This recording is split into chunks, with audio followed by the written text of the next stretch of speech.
ચોમાસું કઈ તારીખે દસ્તક દેવાનું છે તેની સટીક તારીખ અમે તમને આપી દઈએ। રોકેટ ગતિએ જ્યારે ચોમાસું આગળ વધી રહ્યું છે ત્યારે એ પણ જણાવી દઈએ કે ક્યારે તમને હવે ગરમીથી રાહત મળવાની છે અને કયા રાજ્યમાં ચોમાસું દસ્તક દેવાનું છે।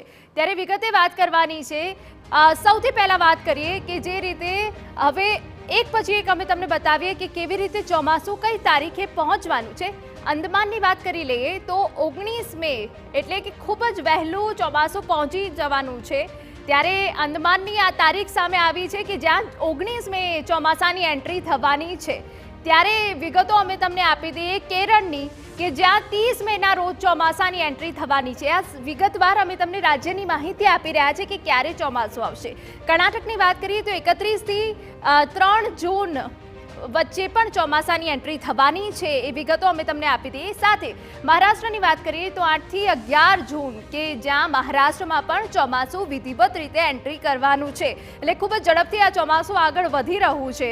ત્યારે ગુજરાતની વાત કરીએ તો ગુજરાતમાં 12 થી 16 જૂન વચ્ચે ચોમાસાની એન્ટ્રી થશે।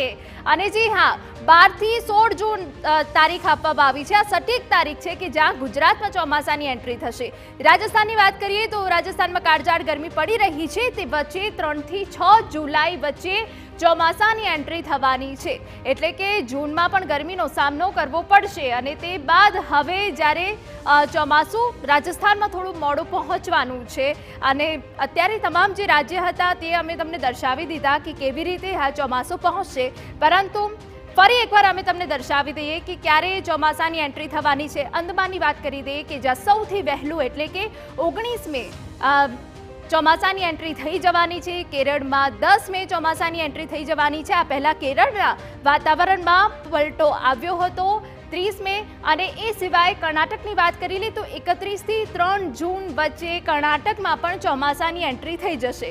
જો કે મહારાષ્ટ્રની વાત કરીએ તો 8 થી 11 જૂન વચ્ચે મહારાષ્ટ્રમાં પણ ચોમાસાની એન્ટ્રી થવાની છે। સટીક તારીખ છે જ્યારથી કાળઝાળ ગરમીથી રાહત મળવાના એંધાણ છે। ગુજરાતની વાત કરીએ તો 12 થી 16 જૂન વચ્ચે ગુજરાતમાં ચોમાસાની એન્ટ્રી થવાની છે। અને રાજસ્થાનની વાત કરીએ તો રાજસ્થાનમાં ચોમાસું મોડું એટલે કે 3 થી 6 જુલાઈ વચ્ચે ચોમાસું એન્ટ્રી આપવાનું છે।